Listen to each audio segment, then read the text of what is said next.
ಸತ್ಯ ಸದಾಚಾರ ಇಲ್ಲದವನು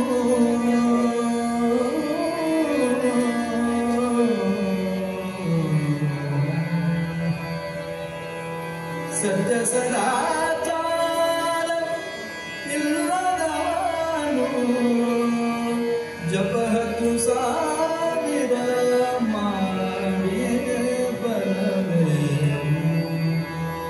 ಹೆತ್ತ ತಾಯಿ ತಂದೆಗಳ ಚಿತ್ತವನ್ನೋಯಿಸಿ ನಿತ್ಯದಾನವ ಮಾಡಿ ಬರವೇನು ಹೆತ್ತ ತಾಯಿ ತಂದೆಗಳ ಚಿತ್ತವನ್ನೋಯಿಸಿ ನಿತ್ಯದಾನವ ಮಾಡಿ ಬರವೇನು ಹೆತ್ತ ತಾಯಿ ತಂದೆಗಳ ಚಿತ್ತವನ್ನೋಯಿಸಿ ನಿತ್ಯದಾನವ ಮಾಡಿ ಬರವೇನು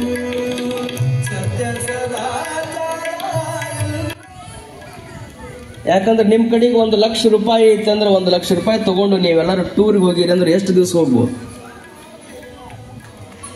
10 ದಿವಸ. ಲಕ್ಷ ಇದ್ದಿದ್ದು 5,000ಕ್ಕೆ ಬಂದು ಅಂದ್ರೆ ಅವಾಗ ಏನ್ ನೆನಪಾಕದ್ ನಿಮಗೆ? ಏನ್ ಹೋದಲ್ಲಿ ಅಲ್ಲೇ ಕಾಶಾಗ ಕೊಂಡಿರ್ತೀರಿ? ಯಾರ ಬೇಡ, ನೀವು ಅಲ್ಲೇ ಕೊಂಡಿರ್ತೀನಿ ಅಂದ್ರೆ ಯಾರು ಇಟ್ಕೊಂತಾರ ನಿಮ್ಮನ್ನ ಅಲ್ಲಿ? ನಿಮ್ಮ ಕಿಸೆದೊಳಗಿನ ರೊಕ್ಕ ಖಾಲಿ ಆದವು ಅಂದ್ರೆ ನಿಮ್ಮನ್ನ ಕಾಶಿಯೊಳಗೆ ಇಟ್ಕೊಳಂಗಿಲ್ಲ, ಹರಿದ್ವಾರದಾಗ ಇಟ್ಕೊಳಂಗಿಲ್ಲ. ಎಲ್ಲಿ ನೀವು ಹೋದ್ರೂ ಕಿಸೆದೊಳಗಿನ ರೊಕ್ಕ ಇರುತ್ತಾನ ನೀವು ಇರಬಹುದೇ ಹೊರತು ರೊಕ್ಕ ತೀರಿದ ಬಳಿಕ ಹೆಂಗ ನಿಮ್ಮ ಪ್ರವಾಸ ನಡೆಯಂಗಿಲ್ಲೋ ಹಂಗ ಸ್ವರ್ಗ ಲೋಕದಲ್ಲೂ ಸಹಿತ ನೀವು ಮಾಡಿದ ಪುಣ್ಯ ಇರುವವರೆಗೂ ಸ್ವರ್ಗದಾಗ ಇರಬಹುದೇ ಹೊರತು ಪುಣ್ಯ ತೀರಿದ ಬಳಿಕ ನಿಮ್ಮನ್ನು ಅಲ್ಲಿ ಇಟ್ಕೊಳಂಗಿಲ್ಲ. ಅದಕ್ಕೆ ದೇವತೆಗಳಂತಾರ ಸ್ವರ್ಗಕ್ಕೆ ಬರೋದು, ಭೂಮಿಗೆ ಹೋಗುದು, ಭೂಮಿಯಿಂದ ಮತ್ತೆ ಸ್ವರ್ಗಕ್ಕೆ ಬರೋದು, ಇದು ಯಾಕೆ ಬೇಕಾಗಿತ್ತಪ್ಪ? ಈ ಜಂಜಾಟ ನಮಗೆ ಬೇಡ ಬೇಡ. ಪರಮಾತ್ಮ ಮನುಷ್ಯ ಜನ್ಮವನ್ನು ನಮಗೆ ಕರುಣಿಸಿ ಬಿಡು. ನಾವು ಸಿದ್ಧಾರೂಢಂತ ಸ್ವಾಮಿಗಳ ಪಾದವನ್ನು ಹಿಡಿದು ಅವರ ಸೇವೆಯನ್ನ ಮಾಡಿ ಮುಕ್ತರಾಗಿ ಜನನ ಮರಣ ಅನ್ನುವಂತಹದ್ದರಿಂದ ನಾವು ದೂರವಾಗಿ ಉಳಿದ ಆನಂದದಿಂದ ಇದ್ದು ಬಿಡ್ತೀವಿ ಅಂತ ದೇವತೆಗಳು ಸಹಿತ ಮಹಾತ್ಮರ ಸೇವೆಗಾಗಿ ಮನುಷ್ಯ ಜನ್ಮವನ್ನು ತೊಟ್ಟು ಬರಬೇಕು ಅಂತಾರೆ. ನಾವು ನೀವು ಎಲ್ಲ ಅಂತ ಮನುಷ್ಯ ಜನ್ಮವನ್ನು ತೊಟ್ಟು ಇಂಥ ಹುಬ್ಬಳ್ಳಿ ಒಳಗನ ಅದೀವಿ ಅಂದ ಬಳಿಕ ನಮಗಿಂತಲೂ ಶ್ರೇಷ್ಠವಾಗಿರುವಂತಹ ಜನ್ಮ ಇನ್ಯಾವುದೈತಿ ಅಂತ ಪ್ರಶ್ನೆ ಮಾಡಿದರೆ ಯಾವುದು ಇಲ್ಲ ಅನ್ನೋದನ್ನು ನಾವು ನೆನಪು ಮಾಡಿಕೊಂಡಿರ್ಬೇಕು. ನಮ್ಮ ಬಗ್ಗೆ ನಮಗೆ ಮೊದಲು ಗರ್ವ ಇರಬೇಕು. ಮನುಷ್ಯರಾಗಿ ಹುಟ್ಟಿದ್ದಕ್ಕೆ ನಮ್ಮ ಬಗ್ಗೆ ನಮಗೆ ಮೊದಲು ಅಭಿಮಾನ ಇರಬೇಕು. ನಮ್ಮ ಬಗ್ಗೆನೇ ನಮಗೆ ಅಭಿಮಾನ ಇಲ್ಲ, ನಮ್ಮ ಬಗ್ಗೆನೇ ನಮಗೆ ತಿಳುವಳಿಕೆ ಇಲ್ಲ ಅಂದ್ರೆ ಇನ್ ಯಾರ ಬಗ್ಗೆ ನಮಗೆ ಅಭಿಮಾನ ಬರಲಿಕ್ಕೆ ಸಾಧ್ಯ? ತನ್ನ ಬಗ್ಗೆ ಅಭಿಮಾನ ಇತ್ತು ಅಂದ್ರೆ ತಾನು ಹುಟ್ಟಿದಂತ ಪುಣ್ಯ ಭೂಮಿಯ ಬಗ್ಗೆ ಅಭಿಮಾನ ಬರುತ್ತದೆ. ಪುಣ್ಯ ಭೂಮಿಯ ಬಗ್ಗೆ ಅಭಿಮಾನ ಬಂತು ಅಂದ್ರೆ ತನ್ನ ದೇಶದ ಬಗ್ಗೆ ಅಭಿಮಾನ ಬರುತ್ತದೆ. ದೇಶಾಭಿಮಾನ, ರಾಷ್ಟ್ರಾಭಿಮಾನ, ರಾಜ್ಯಾಭಿಮಾನ, ತನ್ನ ನೆಲದ ಬಗ್ಗೆ ಅಭಿಮಾನ ಬರಬೇಕಾಗಿತ್ತು ಅಂದ್ರೆ ಮೊದಲು ತಾನು ಯಾರು ಅನ್ನುವುದನ್ನ ತಿಳ್ಕೊಂಡಿರಬೇಕು ಮನುಷ್ಯ. ನಾವು ಯಾರು ಅಂತ ಕೇಳಿದ್ರೆ ನಮಗನಿಸ್ತದೆ ನಾವು ಕಲ್ಲಪ್ಪ ಅಂತ ನಾವು ತಿಳ್ಕೊಂಡೆ, ಮಲ್ಲಪ್ಪ ಅಂತ ನಾವು ತಿಳ್ಕೊಂಡೆ. ಯಾರು ನೀವು ಅಂತ ಪ್ರಶ್ನೆ ಮಾಡಿದ ತಕ್ಷಣ ಬಹಳ ಜನ ನಿಮ್ಮ ಹೆಸರು ಹೇಳ್ತೀರಿ. ಯಾರು ನೀವು ಅಂತ ಪ್ರಶ್ನೆ ಮಾಡಿದ್ರೆ ನಾವು ಬಿಡ್ನಾಳದವ್ರಿ ಅಂತ ಹೇಳ್ತೀರಿ. ಯಾವ ಊರವ್ರು ಅಂತ ಕೇಳಿಲ್ಲ, ಯಾರು ನೀನು?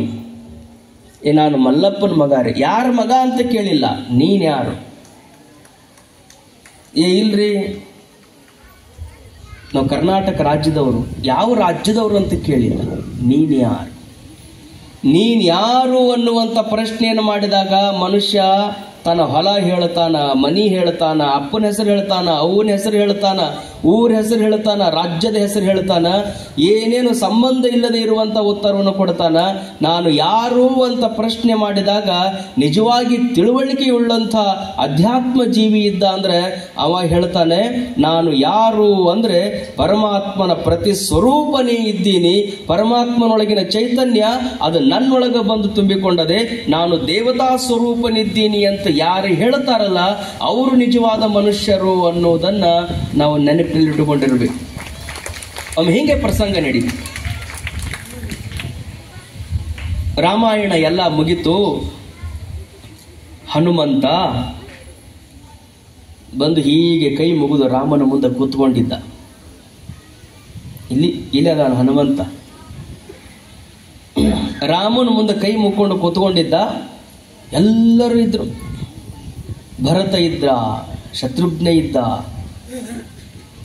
ಆಸ್ಥಾನದೊಳಗೆ ಎಲ್ಲರೂ ಬಂದು ಕೂತ್ಕೊಂಡಿದ್ರು. ಮುಂದೆ ಬಂದು ಕೈ ಮುಕ್ಕೊಂಡು ಕುಂತಂತ ಹನುಮಂತನನ್ನ ರಾಮ ಏನ್ ಕೇಳಬೇಕು? ಯಾರ್ ನೀನು ಅಂದ. ಯಾರ್ ನೀನು ಅಂದ ತಕ್ಷಣ ನಿಮಗೆ ಗೊತ್ತಾಗಿರ್ಬೇಕು. ಬೇರೆ ಯಾರನ್ನಾರ ಯಾರು ಅಂತ ಕೇಳಿದ್ರ ದೊಡ್ಡ ವಿಷಯ ಹಾಕಿದ್ದಿಲ್ಲ ಅದು. ಹನುಮಂತನ್ ಏನ್ ಕೇಳಿದ? ಯಾರ್ ನೀನು? ಅವಾಗ ಹನುಮಂತ ಅಂದ,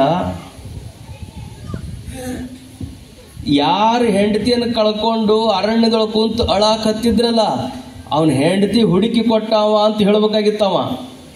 ಹೇಳಲಿಲ್ಲ. ಹಂಗ ಹೆಂಡತಿಲ್ಲದಕ್ಕೆ ಅತ್ಕೊಂತ ಕುಂತಿದ್ದಲ್ಲಪ್ಪ, ಲಂಕೆಯೊಳಗಿರುವಂತ ಸೀತಾ ಮಾತೆಯನ್ನ ಹುಡುಕಿ ತಂದವ ನಾನು. ಒಂದು ದಿವಸ ಅಲ್ಲ, 2 ದಿವಸ ಅಲ್ಲ, ಆ ಕಡೆಗೆ ನೀನು ಹೋಗಿ ಮುಟ್ಟಬೇಕಾಗಿತ್ತು ಅಂದ್ರೆ ಸಮುದ್ರಕ್ಕೆ ಸೇತುವೆಯನ್ನು ಕಟ್ಟಿದ್ರಲ್ಲ, ಆ ಸೇತುವೆಯನ್ನು ಕಟ್ಟಿದವರ ವಂಶಸ್ಥ ನಾನು. ಹಿಂಗೆಲ್ಲ ಹೇಳ್ಬೋದಾಗಿತ್ತು ಹನುಮಂತ. ಅವ ಅಂದ, ಶ್ರೀರಾಮ ದೇವರ ಹಿಂಗೆ ಕೇಳಾಕತ್ತಾನಂದ್ರೆ ಇದ್ರಾಗ ಏನಾರ ಇರ್ಬೇಕು ಅಂದವ. ಯಾಕೆ? ಎಲ್ಲ ಉಪಕಾರ ಮಾಡಿದವ, ಎಲ್ಲ ಉಪಕಾರವನ್ನು ಅವನ ಕಡೆಯಿಂದ ಪಡ್ಕೊಂಡಂತ ದೇವರನ್ನ ಮುಂದೆ ಕೊಂಡಿರಿಸಿಕೊಂಡು ಇಷ್ಟೆಲ್ಲಾ ಮಂದಿ ಮಧ್ಯದೊಳಗ ಯಾರು ನೀನು ಅಂತ ಪ್ರಶ್ನೆ ಮಾಡಾಕತ್ತಾನಂದ್ರೆ ಇದ್ರೊಳಗೆ ಏನಾದ್ರೂ ಗಮ್ಮತ್ತಿರಬೇಕು ಅಂತ ವಿಚಾರ ಮಾಡಿ ಹನುಮಂತ ಹೇಳಿದ, ದೇಹ ದೃಷ್ಟ್ಯಾತು ದಾಸೋಹಂ. ಶ್ರೀರಾಮ, ನೀನ್ ಯಾವ ದೃಷ್ಟಿಯಿಂದ ಪ್ರಶ್ನೆ ಕೇಳಿದ್ವೋ ನನಗೆ ಗೊತ್ತಿಲ್ಲ, ಆದ್ರೆ ನನಗೆ ತಿಳಿದಂಗ ನಾನು ಹೇಳ್ತೀನಿ ಕೇಳು. ದೇಹ ದೃಷ್ಟ್ಯಾತು ದಾಸೋಹ. ಈ ಶರೀರವನ್ನ ನೀನು ಯಾರು ಅಂತ ಪ್ರಶ್ನೆ ಮಾಡಿದ್ದಿ ಅಂದ್ರ ಈ ಶರೀರದಿಂದ ನಾನು ನಿನ್ನ ದಾಸನಾಗಿದ್ದೇನೆ. ಶರೀರದ ದೃಷ್ಟಿಯಿಂದ ನಾನು ಯಾರು? ನಿನ್ನ ದಾಸ.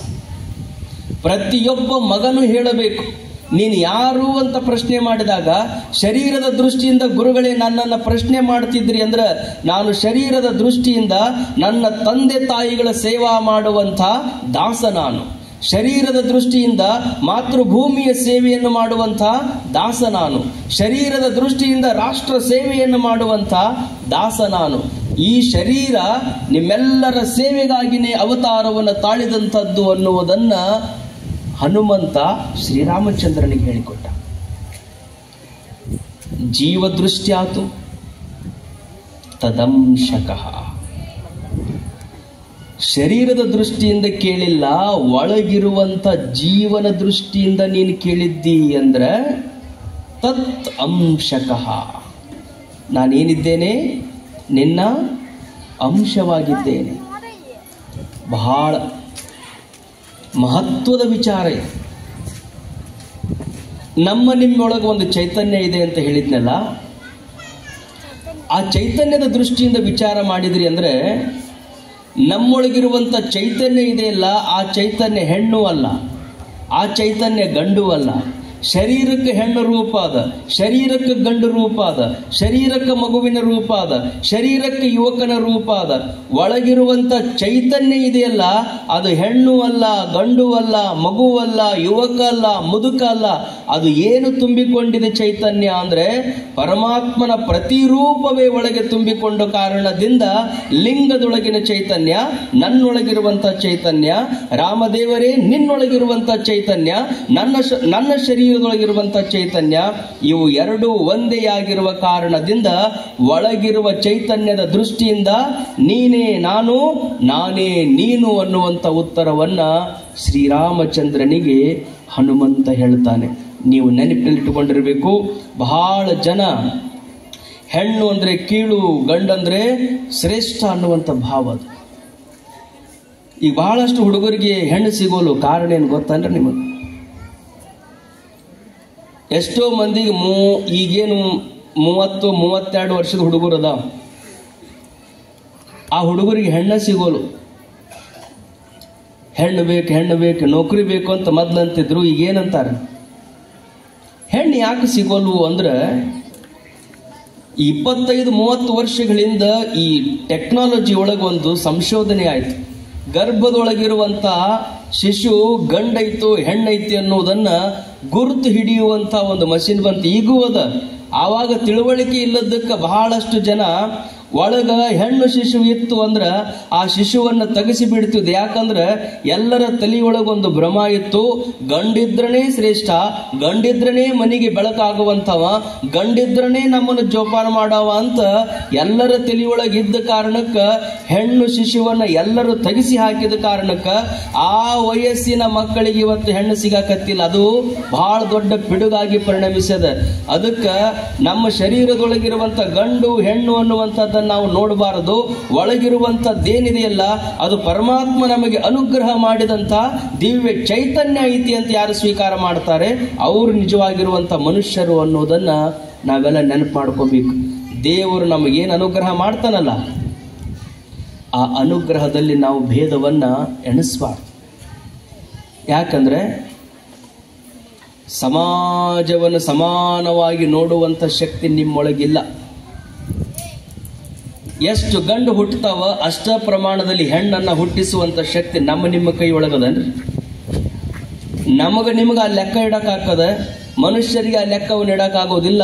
ಪ್ರಪಂಚದ ಯಾವುದೇ ಮೂಲೆಯೊಳಗಿರ್ಲಿ ಎಷ್ಟು ಪ್ರಮಾಣದಲ್ಲಿ ಗಂಡು ಮಕ್ಕಳ ಜನನವಾಗ್ತದಲ್ಲ ಅಷ್ಟೇ ಪ್ರಮಾಣದಲ್ಲಿ ಹೆಣ್ಣು ಮಕ್ಕಳ ಜನನ ಮಾಡಿಸುವಂತ ಶಕ್ತಿ ಅದು ಪರಮಾತ್ಮನೊಬ್ಬನಿಗೆ ಇರುವ ಕಾರಣದಿಂದಾಗಿ ಅವ ಏನು ಅನುಗ್ರಹ ಮಾಡ್ತಾನೆ ಅದು ಅವನ ಪ್ರಸಾದ ಅಂತ ಸ್ವೀಕಾರ ಮಾಡುವಂತ ಬುದ್ಧಿ ಯಾರಿಗೆ ಬರ್ತದಲ್ಲ ಅವರಿಗೆ ಮನುಷ್ಯರು ಅಂತಾರೆ. ಅಂತೂ ನಾವು ನೀವು ತಿಳಿಯಬೇಕಾಗಿರುವಂತದ್ದು ನಮ್ಮೊಳಗಿರುವಂತ ಚೈತನ್ಯ ಪರಮಾತ್ಮನೊಳಗಿರುವಂಥ ಚೈತನ್ಯ ಅದು ಒಂದೇ ಇದೆ. ಅಧ್ಯಾತ್ಮ ಅಂದ್ರೆ ಇದನ್ನು ತಿಳಿಬೇಕಾಗಿದ್ದು ಬಹಳ ಮಹತ್ವದ್ದು. ನಿಮ್ಮ ಶರೀರಗಳು ಬರಬೇಕಾಗಿತ್ತು ಅಂದ್ರೆ ಸುಮ್ಮನೆ ತಂದೆ ತಾಯಿಗಳಿಂದ ಇದು ಜನನ ಆಗಿಲ್ಲ. ಇದಕ್ಕೆ ಷಡ್ ವಿಕಾರಗಳಿವೆ. ಇದು ಮೊದಲು ಅಸ್ಥಿ, ಆಮೇಲೆ ಜಾಯತೆ, ಆಮೇಲೆ ವರ್ಧತೆ, ಆಮೇಲೆ ಪರಿಣಮತೆ, ಆಮೇಲೆ ಅಪಕ್ಷೀಯತೆ, ಆಮೇಲೆ ವಿನಶ್ಯತೆ. ಇವು 6 ವಿಕಾರಗಳು ಎಲ್ಲರ ಶರೀರಕ್ಕೂ ಇರ್ತಾವ.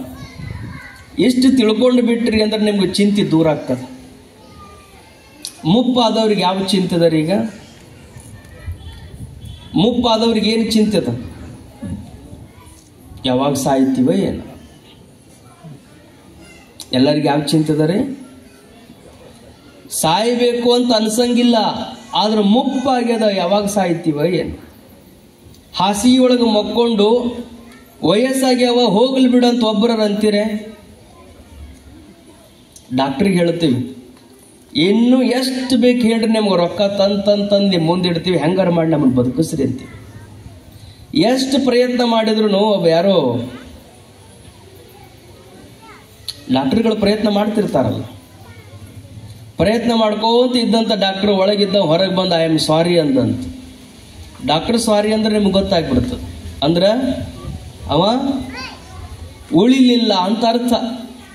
ಐ ಆಮ್ ಸಾರಿ ಅಂದ ತಕ್ಷಣನೇ ಒಳಗಿದ್ದ ಉಳಿಲಿಲ್ಲ ಅನ್ನೋದು ನಮಗೆ ಅರ್ಥ ಆಕದು. ಯಾಕ್ರಿ? ಇಲ್ಲ, ನನ್ನ ಪ್ರಯತ್ನ ನಾನು ಮಾಡಿದೆ, ನೀವು ಇನ್ನೊಂದು ತಾಸು ಮೊದ್ಲ ಕರ್ಕೊಂಡು ಬಂದಿದ್ರಿ ಅಂದ್ರೆ ಅವ್ರನ್ನ ಉಳಿಸ್ತಿದ್ದೆ ಅಂದಂತ.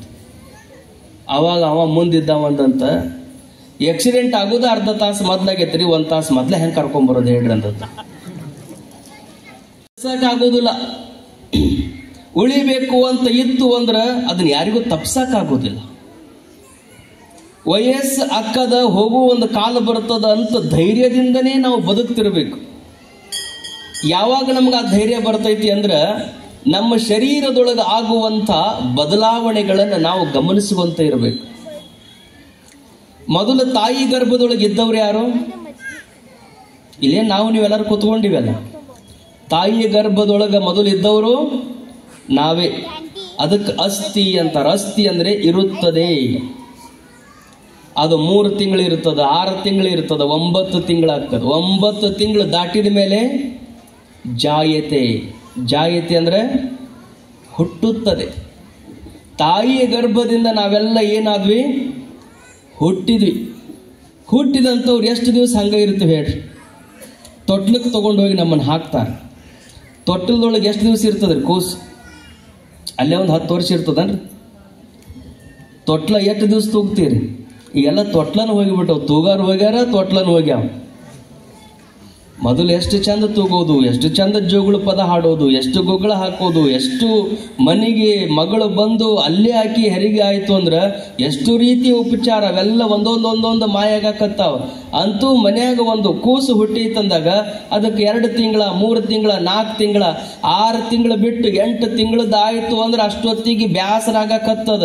ಕೈ ತೂಗಿ ತೂಗಿ ತೂಗಿ ಸೋಲಾಕತ್ತವ. ಅವಾಗಂತೀರಿ ಅದನ್ನು ತಂದು ಅಂಬೆಗಾಲ್ ಹಚ್ಚೋದಕ್ಕೆ ಪಡಸಾಲಿ ಒಳಗೆ ಬಿಡ್ತೀರಿ. ಪಡಸಾಲೆ ಹುಡುಗ ಆಡಾಕತ್ತದ, ಅಂಬೆಗಾಲ್ ಹಚ್ಚಿ ಆಡಾಕತ್ತದ. ಅದಕ್ಕೆ ನೀವು ಬಹಳ ಸಂತೋಷ ಪಡ್ತೀರಿ. ನಾವು ನೀವೆಲ್ಲ ಬಹಳ ಸಂತೋಷ ಪಟ್ಟು ಹಂಗ ಆಡಿ ಬೆಳ್ಕೋತನ ಬಂದೀವಿ. ಅಂಬೆಗಾಲ್ ಹಚ್ಚುವಂತ ಹುಡುಗ ಅಲ್ಲೇ ಒಂದು 20 ವರ್ಷ ಅಂಬೆಗಾಲ್ ಮೇಲೆ ಇತ್ತಂದ್ರ ಎಷ್ಟು ಚಿಂತೆ ಆಗ್ತದ ನಮಗೆ. 6 ತಿಂಗಳ ತೊಟ್ಟಲ್ದಾಗ, ವರ್ಷ 2 ವರ್ಷ ಅಂಬೆಗಾಲಿನೊಳಗೆ ಅದು ಎದ್ದು ನಿಂದಿರ್ತದೆ. ಎದ್ದು ನಿಂತ ಹುಡುಗ ಮುಂದೆ ಹಂಗ ಬೆಳಿತಾ ಬೆಳಿತಾ 20 ವರ್ಷದ್ದಾಗ್ತದೆ. 20 ವರ್ಷದ್ದಾಗಿ ಮುಂದೆ ಮದುವೆ ಆಗ್ತದ, ಅದ ನೌಕರಿ ಮಾಡ್ತದ. ಅದಕ್ಕೆ ಈಗ ಏನಾಗೈತಿ? ಮುಪ್ಪು ಬಂದೈತಿ. ಯಾವುದು ಗರ್ಭದಿಂದ ಹುಟ್ಟಿ ಮಗುವಾಗಿತ್ತೋ, ಯುವಕನಾಗಿತ್ತೋ, ಯುವಕನಾದಂಥದ್ದಕ್ಕೆ ಈಗ ಮುಪ್ಪು ಬಂದದ. ಮುಪ್ಪು ಬಂದು ಕೊನೆಗೊಮ್ಮೆ ಅದು ಹೋಗುವಂತ ಕಾಲ ಬರುತ್ತದೆ. ಆದ್ರ ಲಕ್ಷ್ಯ ಇರಲಿ, ಬಾಲಕನಿದ್ದಾಗ ಏನು ಒಳಗೆ ಚೈತನ್ಯ ಇತ್ತು ಈಗೂ ಅದ. ಯುವಕನಿದ್ದಾಗ ಏನು ನಮ್ಮೊಳಗೆ ಚೈತನ್ಯ ಇತ್ತು ಈಗೂ ಅದ. ಮುದುಕನಾದಾಗ ಏನು ನಮ್ಮೊಳಗೆ ಚೈತನ್ಯ ಇರಬೇಕು ಅದೇ ಚೈತನ್ಯ ಇರ್ತದೆ. ಚೈತನ್ಯ ಮುದುಕ ಆಗಂಗಿಲ್ಲ, ಚೈತನ್ಯ ಯುವಕ ಆಗಂಗಿಲ್ಲ, ಚೈತನ್ಯ ಬಾಲಕ ಆಗೋದಿಲ್ಲ. ಚೈತನ್ಯ ಮಾತ್ರ ಯಾವಾಗಲೂ ಒಂದೇ ಇರ್ತದೆ. ಅದು ಹುಟ್ಟಿದಾಗ ಹೇಗಿತ್ತೋ ಸಾಯುವವರೆಗೂ ಹಂಗ ಇರ್ತದೆ. ನಿಮ್ಗೆ ಲಕ್ಷ್ಯ ಇರಬೇಕು, ಹುಟ್ಟಿದ್ದು ಶರೀರ, ಸಾಯುವಂತಹದ್ದು ಶರೀರ. ನಾನು ಮಾತ್ರ ಚೈತನ್ಯ ರೂಪನಿದ್ದೇನೆ, ನನಗೆ ಹುಟ್ಟು ಇಲ್ಲ, ಸಾವು ಇಲ್ಲ ಅಂತ ಯಾರು ತಿಳಿತಾರೆ ಅವರು ನಿಜವಾದ ಮನುಷ್ಯರು ಅನ್ನೋದನ್ನ ನಾವು ನೆನಪಿನಲ್ಲಿಟ್ಟುಕೊಂಡಿರ್ಬೇಕು. ಅಂದ್ರೆ ದುಃಖ ಆಗೋದಿಲ್ಲ. ಬಿಟ್ಟು ಹೋಗುವಾಗ ಒಂದು ಬಟ್ಟೆ ಇಲ್ಲವೋ, ಡಿಂಬದೊಳಗೆ ಒಂದು ಪ್ರಾಣ, ಕಂಬಸೂತ್ರ ಬೊಂಬೆಯಂತೆ, ಎಂದಿಗಾದರೂ ಒಂದು ದಿನವೂ ಸಾವು ತಪ್ಪದೋ ಮನುಷ್ಯ, ಸಾವು ತಪ್ಪದು. ಎಲ್ಲರಿಗೂ ಸಾವು ಬಂದ ಬರ್ತದೆ. ಸಾವು ಬಂದಾಗ ಸ್ವೀಕಾರ ಮಾಡಬೇಕು, ಹೆದರಬಾರದು ಅಂತ ಬಸವಣ್ಣವ್ರು ಹೇಳ್ತಾರೆ. ನಾಳೆ ಬಪ್ಪುದೆ ಮಗೆ ಹಿಂದೆ ಬರಲಿ, ಹಿಂದೆ ಬಪ್ಪುದೆ ಮಗೆ ಈಗಲೇ ಬರಲಿ. ಇದಕಾರಂಜುವರು ಇದಕಾರಳುಕುವರು, ಜಾತಸ್ಯ ಮರಣಂ ಧ್ರುವಂ ಎಂಬುದಾಗಿ ಕೂಡಲ ಸಂಗನ ಶರಣರು ಬರೆದ ಬರಹ ಅಜಹರ ಸುರರಿಗೆ ಮೀಲನಲ್ವಲ್ಲ. ಒಮ್ಮೆ ಪರಮಾತ್ಮ ಈ ಟೈಮಿಗೆ ಒಯ್ಯಬೇಕು ಅಂತ ಬರೆದಿದ್ದ ಅಂದ್ರೆ ಬೇಕಾದ ಪ್ರಯತ್ನ ಮಾಡಿ. ತಪ್ಪಿಸೋದಕ್ಕೆ ಯಾರ ಕಡೆಯಿಂದ ಸಾಧ್ಯ ಐತೆ ಅಂತೀರಿ? ಒಬ್ಬ ಒಂದು 40 ಕೋಟಿ ರೂಪಾಯಿ ಗಳಿಸಿದ್ದ. ಎಷ್ಟ್ರಿ? ವಯಸ್ಸು 40 ಕೋಟಿ ಗಳಿಸಿದ್ದ. ಒಂದು ದಿವಸ ಯಾರ ಸಲುವಾಗಿ 1 ರೂಪಾಯಿ ಖರ್ಚು ಮಾಡಿದ್ದ ನಾವು? ಬೇಕಾದಂತ ಬಿಡ್ನಾಳದವ್ರು ಬೇಕಾದಂತ ಪ್ರವಚನ ಹಚ್ಚರಿ, 100 ರೂಪಾಯಿ ಸಹಿತ ದಾನ ಕೊಟ್ಟಿದ್ದಿಲ್ಲ. ಎಲ್ಲ ತನಗಬೇಕು, ಎಲ್ಲ ತನಗಬೇಕು ಅಂತ ಕೂಡಿಸಿ ಇಟ್ಟು ಹಿಂಗಾಗಿ 40 ವರ್ಷಕ್ಕೆ 40 ಕೋಟಿ ಮಾಡಿದ್ದ. ಮಧ್ಯಾಹ್ನದೊಳಗೆ ಟ್ರೀಸರಿ ಚಾವಿ ತೆಗೆದು ಇದ್ದು ರೊಕ್ಕ ಎಲ್ಲ ಕಣ್ತುಂಬ ನೋಡಿ ಟ್ರೀಸರಿ ಹಿಂಗೆ ಕಿಲಿ ಹಾಕಿ ಚಾವಿ ತೆಲೆದಿಂಬಿಗೆ ಇಟ್ಕೊಂಡು ಹಿಂಗ ಮಕ್ಕಳದ್ರೊಳಗೆ ಯಮ ಬಂದು ಎಬ್ಸಿದಂತ. ತಮ್ಮ ನಡಿ ಹೋಗು ನಂದವ. ಯಾರು ನೀವು ಅಂತ ಕೇಳಿದವ ಬಿಸಿಲಾಗ. ಇಲ್ಲ ನನಗೆ ಯಮ ಅಂತಾರ. ಯಾರ್ಯಾರ್ದು ಆಯುಷ್ಯ ಮುಗಿದಿರ್ತೈತೆ ಅವ್ರನ್ನ ಕರ್ಕೊಂಡು ಹೋಗುವಂಥ ದೇವ್ರು ನಾನು. ನಿಂದ ಆಯುಷ್ಯ ಮುಗಿದದ, ಅದಕ್ಕೆ ಕರ್ಕೊಂಡು ಹೋಗಕ್ಕೆ ಬಂದೀನಿ, ನಡಿ ಹೋಗು ನಾನು. ಅವ ಅಂದ, ಇಲ್ಲಿಲ್ಲ, ನೀವು ತಪ್ಪಿ ಬಂದಿರಿ, ನನಗೀಗೇನು 40 ವರ್ಷ, ನಮ್ಮ ಮಗ್ಗಲ ಮನ್ಯಾಗ ಅದಾರ 80 ಆಗ್ಯಾವು 85 ಆಗ್ಯಾವ, ಇನ್ನೂ ಹಂಗದಾವ. ಅಲ್ಲಿ ಹೋಗ್ಬೇಕಾದವ ಇಲ್ಲಿ ಬಂದು ಕಾಣ್ತೈತಪ್ಪ, ನಂದು ಅಲ್ಲಿ ಈಗ ಪಾಳೆ ಇರೋದು ಮಗ್ಗಲ ಮನೆಯವ್ರದೈತೆ ಅಂದ. ಅವ ಯಮ್ಮ ಅಂದ, ನಾವೆಂದೂ ತಪ್ಪಿ ಇನ್ನೊಬ್ಬರ ಮನೆಗೆ ಹೋಗೋದಿಲ್ಲ. ನಮ್ಮ ಡ್ಯೂಟಿ ಎಲ್ಲಿ ಇರ್ತದ, ಯಾರ್ದು ಹೆಸರು ಇರ್ತದ ಅದ್ರ ಪದ್ಧತಿ ಪ್ರಕಾರ ನಾ ಬಂದಿರ್ತೀನಿ. ನಿಂದ ಐತಿ ನಂದ ಐತೆ ಅನ್ನೋದಕ್ಕೆ ಏನು ನಿನ್ನ ಕಡೆ ಪ್ರೂಫ್ ಐತಂದ. ಅವಾಗ ಯಮ ಒಂದು ಲಿಸ್ಟ್ ಒಯ್ದಿದ್ದು ನೋಡಿ, ನಾನು ಲಿಸ್ಟ್ನೊಳಗೆ ಮೊದಲೇದು ನಿಂದ ಹೆಸರು ನೋಡಿದ, ಅವಂದ ಇತ್ತು. ಹೆಸರು ಪ್ರಕಾರ ಸರಿಯಾಗಿ ಬಂದಿರಿ, ಆದ್ರೆ ನಿಮಗರ ಚಲೋ ಅನಿಸ್ತೈತಾನೆ ಹೇಳ್ರಿ. ನನಗೀಗಿನ್ನು 40 ವರ್ಷ. ಒಂದು ದಿವಸ ಚಲೋ ಊಟ ಮಾಡಿಲ್ಲ, ಗಳಿಸಿನೆರ ಭಾಳ ದ್ರವ್ಯ ಗಳಿಸಿದಿ ಬಂಡಿಗೆ ಬಂಡಿ, ಒಂದು ದಿನ ಉಣಲಿಲ್ಲ ನೀ ಮೆಣಸಿನ ಹಿಂಡಿ. ಸಾಯೋ ತನಕ ಸಪ್ಪನ ಅಂಬಲಿ ನೀನುಂಡಿ, ಸತ್ತ ಮೇಲೆ ಹೇರುವರು ನಿನ್ನ ತಲೆ ಮೇಲೆ ಹೆಂಡಿ ಅಂತಾರೆ ಕಡ್ಕೊಳ್ ಮಡಿವಾಳಪ್ಪ. ಸಾಯೋ ತನಕ ಒಂದು ದಿವಸ ಚಲೋ ಊಟ ಮಾಡಲಿಲ್ಲ ನಾನು, 40 ವರ್ಷಕ್ಕೆ ನಾ ಬಂದುಬಿಟ್ಟು ಹೆಂಗೆ ಚಲೋ ಅನ್ನಿಸ್ತದಪ್ಪ ನಿನಗ, ನನಗೆ ಇನ್ನೊಂದು 10 ವರ್ಷ ಆಯುಷ್ಯ ಕೊಡು, ಇದ್ರೊಳಗೆ ಒಂದು 20 ಕೋಟಿ ರೂಪಾಯಿ ಬೇಕಾದ್ರೆ ಒಯ್ ನೀನಂದ. ರೊಕ್ಕಕ್ಕೆಲ್ಲ ನಾವು ಆಶೀರ್ವಾದ ಮಾಡಿ ಹೋಗೋರು ಅಲ್ಲ. ನಿಂದು ಪಾಳೆ ಬಂದೈತೆ ಅಂದಾಗ ನೀನು ಬರಬೇಕು. ಇಂಥ ಮಠ ಮಧ್ಯಾಹ್ನದಾಗ ಹೆಂಗೆ ಬರೋದಪ್ಪ? ನಮಗೆ ಮಧ್ಯಾಹ್ನ ರಾತ್ರಿ ಹಗಲು ಅದು ಯಾವುದು ಸಂಬಂಧ ಇಲ್ಲ. ಇವ್ರು ಲಗ್ನಕ್ಕೆ ಹೊಂಟಾರಂದ್ರೂ ಬಿಡುವುದಿಲ್ಲ, ಈಗ ಹುಟ್ಟ್ಯಾವಂದ್ರೂ ಬಿಡುವುದಿಲ್ಲ. ಆಯುಷ್ಯ ಮುಗಿದಿತ್ತು ಅಂದ್ರೆ ನಮ್ಗೆ ಟೈಮ್ ಗೇಮ್ ಏನು ನೋಡಂಗಿಲ್ಲ. ನಾವು ಕರ್ಕೊಂಡು ಹೋಗಕ್ಕೆ ಬಂದೀವಂದ್ರೆ ಕರ್ಕೊಂಡು ಹೋಗುದಾ ಅಂದಾವ. ಇವ ಏನು ನಾನು ಬಿಟ್ಟು ಹೋಗಂಗೆ ಕಾಣೋದಿಲ್ಲ ಅಂತ ಹೇಳಿ ಒಂದು 5 ನಿಮಿಷ ಟೈಮ್ ಕೊಡ್ರಿ ಅಂದಾವ. ಏನು ಮಾಡ್ತೀಯ 5 ನಿಮಿಷ ತಗೋ, ಇಲ್ಲ ಒಳಗೆ ಹೋಗಿ ನಿಮ್ಗೊಂದು ಗ್ಲಾಸು ನನಗೊಂದು ಗ್ಲಾಸು ಜ್ಯೂಸ್ ಮಾಡ್ಕೊಂಡು ಬರ್ತೀನಿ, ಇಬ್ಬರು ಆರಾಮ್ ಬ್ಯಾಸ್ಗೆ ದಿವಸ ಕಡೆಗೆ ಒಂದು ಗ್ಲಾಸ್ ಜ್ಯೂಸ್ ಕುಡಿಯೋಕ್ರೆ ಟೈಮ್ ಕೊಡ್ರಿ. ಜ್ಯೂಸ್ ಕುಡಿದ್ಮೇಲೆ ಇಬ್ಬರು ಕೂಡ ಹೋಗೋಣ ಅಂಥೇಳಿ ಒಳಗೆ ಹೋಗಿ ಒಂದು ಗ್ಲಾಸಿನೊಳಗೆ 2 ಗ್ಲಾಸ್ನೊಳಗೆ ಜ್ಯೂಸ್ ಮಾಡಿದ. ಈ 40 ಕೋಟಿ ಗಳಿಸು ಹುಚ್ಚಿನೊಳಗೆ ಅದಕ್ಕೆ ನಿದ್ದಿನ ಹಾರಿಬಿಟ್ಟಿತ್ತು. ಅದಕ್ಕೆ ಒಟ್ಟ ನಿದ್ದೆ ಬರ್ತಿದ್ದಿಲ್ಲ. ನಿದ್ದೆ ಬರಲಾರ್ದ ಸಲುವಾಗಿ ನಿದ್ದೆ ಗುಳಿಗೆ ತಗೊಂತಿದ್ದ. ಅಡಿಗೆ ಮನೆಯಾಗೆ ನಿದ್ದೆ ಗುಳಿಗೆ ಇಟ್ಟಿದ್ದ. 2 ಜ್ಯೂಸ್ ತಯಾರು ಮಾಡೋದ್ರೊಳಗನ ಒಂದು 20 ನಿದ್ದೆ ಗುಳಿಗೆ ಅರೆದು ಒಂದು ಜ್ಯೂಸಿನ ಗ್ಲಾಸ್ನೊಳಗೆ ಹಾಕಿದ. 2 ಜ್ಯೂಸ್ ಗ್ಲಾಸ್ ತಂದು ಮುಂದಿಟ್ಟು ಏನು ನಿದ್ದೆ ಗುಳಿಗೆ ಹಾಕ್ಲಾರದ್ದು ತಾನ್ ಕೈ ಹಿಡ್ಕೊಂಡ. ನಿದ್ದೆ ಗುಳಿಗೆ ಹಾಕಿದ್ದು ಯಮ್ಮನ ಕೈ ಕೊಟ್ಟ. ಅದಕ್ಕೇನು ಪಾಪ ತಿಳಿಲಿಲ್ಲ. ಏನೋ ತಂದು ಕೊಟ್ಟಾನ, ಅವ ಒಂದಿಷ್ಟು ಕುಡಿಯಾಕತ್ತಾನ, ನಾನೊಂದಿಷ್ಟು ಕುಡಿದ್ರಾತು ಅಂತ ಹಗೂರ್ಕ ಯಮ ತಗೊಂಡು ನಿದ್ದೆ ಗುಳಿಗೆ ಹಾಕಿದ ಜ್ಯೂಸನ್ನು ಹಿಂಗೆ ಕುಡಿದು 2 ನಿಮಿಷದೊಳಗೆ ನಿದ್ದೆ ಹತ್ತಿ ಬಿಡ್ತಾವ. ಯಾರಿಗೆ? ಯಮ್ಮಗೆ ನಿದ್ದೆ ಹತ್ತು. ಇವ ಲಿಸ್ಟ್ ತಂದಿದ್ದಲ್ಲ ನೋಡಿದ, ಒಂದೇ ಹೆಸರು ನಂದಿದ್ದಕ್ಕೆ ನನ್ನ ಕಡೆಗೆ ಬಂದಾನ, ಇದನ್ನ ಹೆಂಗರ ಮಾಡಿ ಕಾಟ್ ಹೊಡಿಬೇಕು ಅಂತ ಮ್ಯಾಲ ಬರೆದಿದ್ದನ್ನ ಹಂಗೂ ಹಿಂಗೂ ಹರಸಾಹಸ ಮಾಡಿ ಅದನ್ನು ಅಳಕಿಸಿ ಎಲ್ಲರಿಗಿಂತಲೂ ಕೆಳಗೆ ಬರೆದ. ಒಂದು 100 ಮಂದಿ ದಾಟಿದ ಮೇಲೆ ತನ್ನ ಹೆಸರು ಬರೆದ. ಅಷ್ಟೊತ್ತಿಗೆ 4 ತಾಸಾಗಿತ್ತು. ಮಕ್ಕೊಂಡಂತ ಯಮ ಗೂರ್ಕ ಕಣ್ಣು ತಿಕ್ಕೊಂತ ಮ್ಯಾಲೆ ಎದ್ದ. ಮುಂದೆ ಕೂತಿದ್ದಲ್ಲಿ ಇವ ನೋಡಿದ, ಇವನಿಗೆ ಕೈ ಮುಗಿದಂತೆ ಯಮ. ಯಾಕ್ರಿ ನನಗೆ ಯಾಕೆ ಕೈ ಮುಗಿತೀರಿ? ಇಲ್ಲಪ್ಪ, ನಮ್ಮ ದೇಶದೊಳಗೆ ಇಂಥದ್ದೊಂದು ಔಷಧಿನೇ ಇಲ್ಲ. ನೀ ಕೊಟ್ಟು ಈ ಜ್ಯೂಸ್ ಎಷ್ಟು ಅದ್ಭುತ ಇತ್ತು ಅಂದ್ರೆ ನನ್ನ ಕೆಲಸ ಮರೆಸ್ಯದ, ನನ್ನ ಉದ್ಯೋಗ ಮರೆಸ್ಯದ, ನಾ ಎಲ್ಲಿಗೆ ಹೋಗ್ಬೇಕು ಅನ್ನೋದು ಮರ್ತದ, ಏನು ಎಂತು ಅನ್ನೋದನ್ನ ಎಲ್ಲ ಮರೆಸಿ ನನ್ನ ಜೀವನದೊಳಗನ ಎಷ್ಟು ಚಲೋ ನಿದ್ದೆ ನಾ ಮಾಡಿದ್ದಿಲ್ಲ, ಅಷ್ಟು ಚಲೋ ನಿದ್ದೆಯನ್ನು ಕರುಣಿಸಿದಂಥವು ನೀನು. ಅದಕ್ಕೆ ನಿನ್ನ ನೋಡಿದ್ರನ ನನಗೆ ದೇವರನ್ನು ನೋಡಿದಂಗೆ ಆಗಕತ್ತದ. ಅದಕ್ಕೆ ಬೇಕಾದಂಥದ್ದಾಗೋಲ್ತಕ್ಕ ನನ್ನ ಕೆಲಸ ನಾನು ಇವತ್ತು ಮ್ಯಾಲಿನಿಂದ ಮಾಡಬೇಕು. ಮೊದಲನೇ ಹೆಸರು ನಿಂದೈತಿ ಅಂತ ನಿನ್ನ ಕಡೆ ಬಂದಿದ್ನಲ್ಲ, ಅದನ್ನು ಬಿಟ್ಟು ಇವತ್ತು ಕೆಳಗಿನಿಂದ ಕೆಲಸ ಮಾಡ್ಕೊಂತ ಹೋಗ್ತೀನಿ ಅಂತ ಯಮ ಅಂದಂತ. ಅವಾಗ ಅವ ಅಂದ, ಎಲ್ಲರ ಹೆಸರು ಬಿಟ್ಟು ಕೆಳಗನ ತನ್ನ ಹೆಸರು ಬರ್ಕೊಂಡಿದ್ದ. ಅವ ಅಂದ, ಪರಮಾತ್ಮ ಹರೈರಪಿ ಸುರೈರಪಿ ಲಲಾಟ ಲಿಖಿತ ರೇಖಾ ಪರಿಮಾಸ್ಟ್ರಂ ನ ಶಕ್ಯತೆ.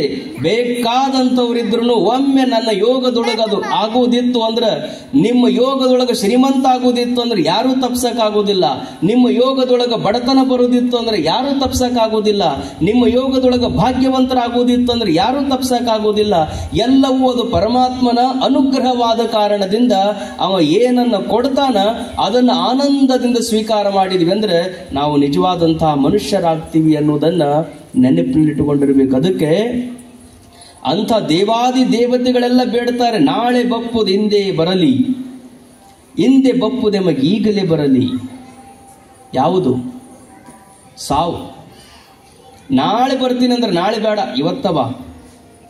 ಇವತ್ತು ಬರ್ತೀನಿ ಅಂತ ಯಮ ಅಂದ್ರೆ ಇವತ್ತು ಬೇಡ, ಈಗ ಬಾ ಅನ್ಬೇಕಂತ. ಆ ಧೈರ್ಯ ನಮಗೆ ಬರಕ್ಕೆ ಸಾಧ್ಯ ಇಲ್ಲ. ಅದು ಯಾರಿಗೆ ಬರ್ತದ್ರಿ? ಮಹಾತ್ಮರಿಗೆ ಮಾತ್ರ ಸಾಧ್ಯ. ಮನ್ಯಾಗ ಮಕ್ಕಳು ಇರ್ತಾವ, ಮಕ್ಕಳು ಬೆಳಗ್ಗೆ ಎದ್ದವು ಶಾಲೆಗೆ ಹೋಗಿರ್ತಾವ.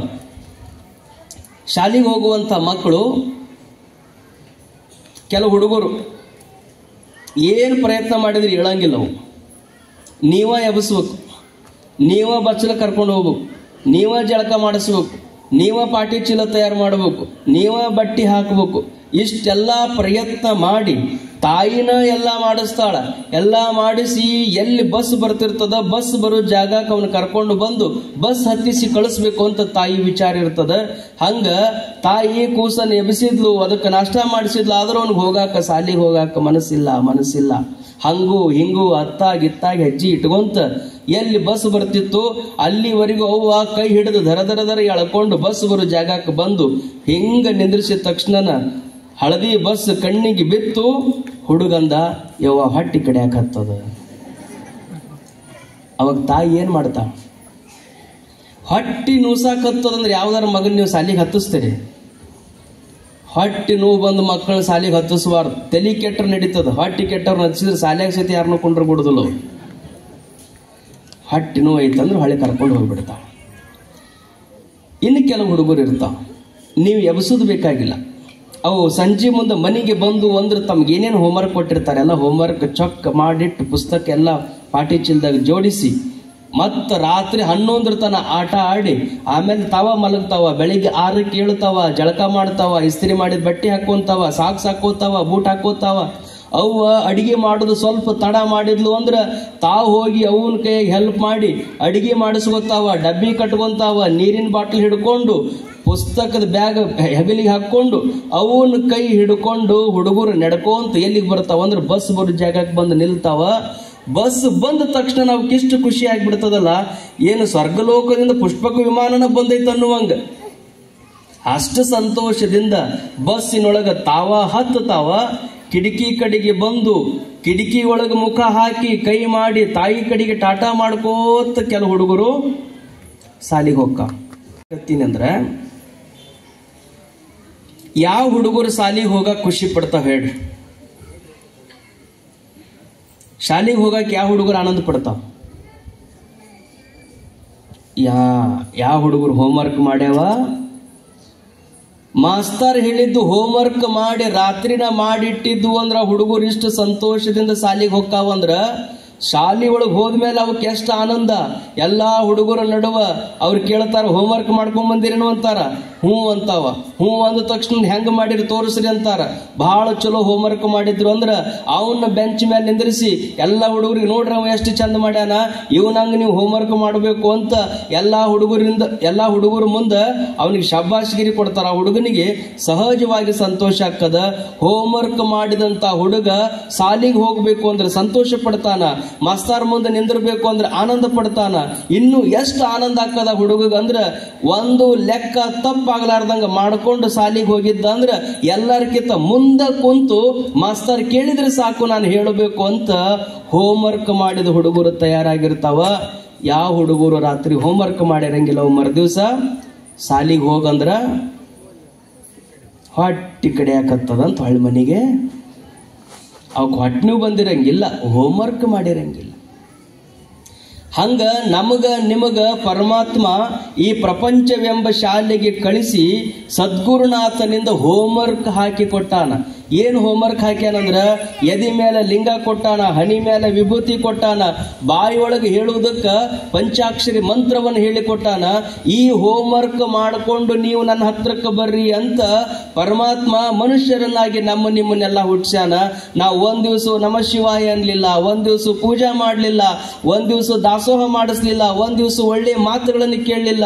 ಏನು ಹೋಮ್ವರ್ಕ್ ಕೊಟ್ಟಿದ್ದ ಒಂದ್ ಅಕ್ಷರನೂ ಬರಿಲಾರ್ದಂಗ ನಾವಿದ್ವಿ ಅಂದ್ರ ಯಮ ಎಂಬ ಬಸ್ ಬಂದು ನಮ್ಮ ಕಣ್ಣು ಮುಂದೆ ನಿಂತುಕೊಂಡಾಗ ಹೊಟ್ಟೆ ನೋವು ಅಂತ ಮತ್ತೆ ನಾವು ಮನೆಗಾಗಿ ಪುನರಪಿ ಜನನ ಪುನರಪಿ ಮರಣದ ಕಡೆಗೆ ಹೋಗ್ಬೇಕಾಗ್ತದೆ.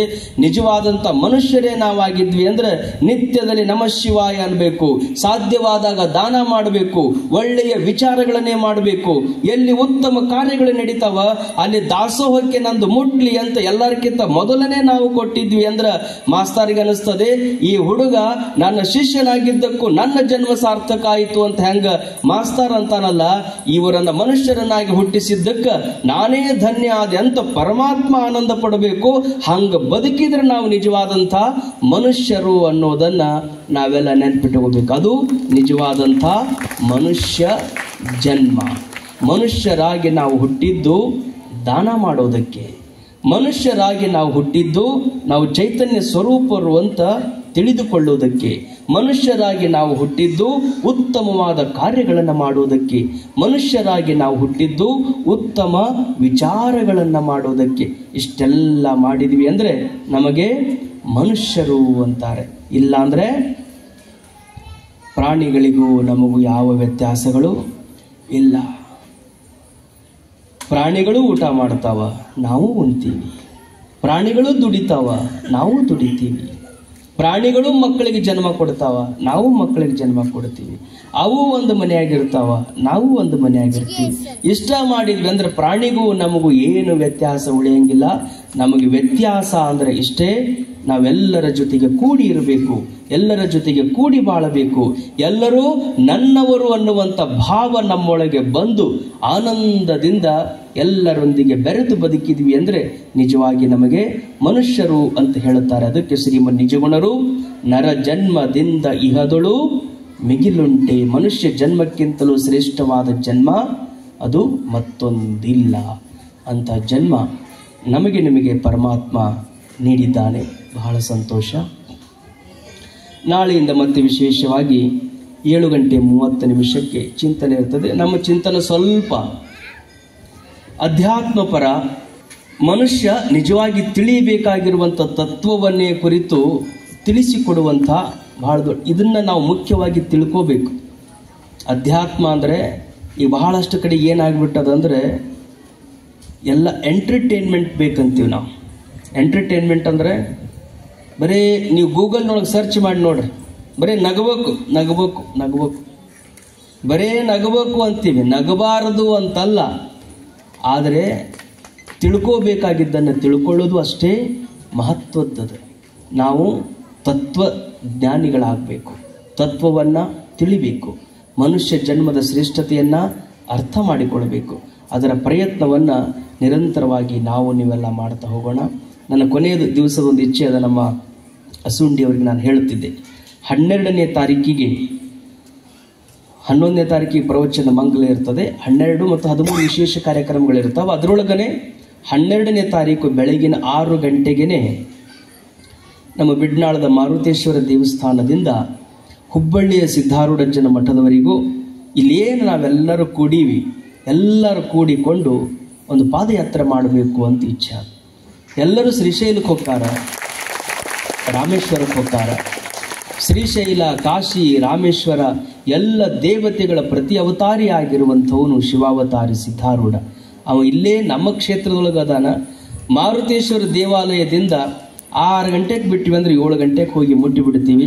ಅಲ್ಲಿ ಹೋಗಿ ಅಜ್ಜನ ದರ್ಶನ ಮಾಡಿಕೊಂಡು ಅಲ್ಲೇ ಉಪಹಾರವನ್ನು ಮಾಡಿ, ಅದರ ಬಾಜುಕನೇ ಒಂದು ಶಾಂತಾಶ್ರಮ ಅಂತ 12 ಜ್ಯೋತಿರ್ಲಿಂಗಗಳು ಒಂದೇ ಜಾಗದೊಳಗದವ. ಆ ಜ್ಯೋತಿರ್ಲಿಂಗದ ದರ್ಶನವನ್ನು ಮಾಡಿಸಿ ಅಲ್ಲೆಲ್ಲರಿಗೂ ಉಪಹಾರ ಮಾಡಿಸ್ಬೇಕು ಅಂತ ಇಚ್ಛೆ ಅದೇ. ಅದಕ್ಕೆ 12ನೇ ತಾರೀಕಿಗೆ ಬೆಳಿಗ್ಗೆ ಎಲ್ಲರೂ 6 ಗಂಟೆ ಅಂದ್ರೆ ಸ್ನಾನ ಮಾಡಿ ಇಲ್ಲಿ ಬಂದು ಬಿಟ್ರಿ ಅಂದ್ರೆ ನಮಃ ಶಿವಾಯ ಅನ್ನುವಂಥ ಮಂತ್ರವನ್ನು ಹೇಳ್ಕೊಂತ ಇಡೀ ಊರೊಳಗೆ ಒಂದು ಜಾಗೃತಿಯನ್ನು ಮಾಡ್ಕೊಂತ ಎಲ್ಲರೂ ಪಾದಯಾತ್ರೆಯನ್ನು ಮಾಡೋಣ ಅಂಥೇಳಿ. ಪ್ರಯಾಗದವರೆಗೂ ಎಷ್ಟೋ ಜನ ನಡೆದು ಬಂದಾರ. ನಮ್ಮ ಯೋಗ ಅನ್ಬೇಕು. ಇದೇ ನಮಗೆ ಪ್ರಯಾಗ, ಇದೇ ನಮಗೆ ಕಾಶಿ, ಇದೇ ನಮಗೆ ಶ್ರೀಶೈಲ. ಅಲ್ಲಿವರೆಗೂ ಎಲ್ಲರೂ ಹೋಗಿ ಮುಕ್ತರಾಗೋಣ ಅಂತ ಹೇಳಿ ಎರಡು ಮಾತುಗಳಿಗೆ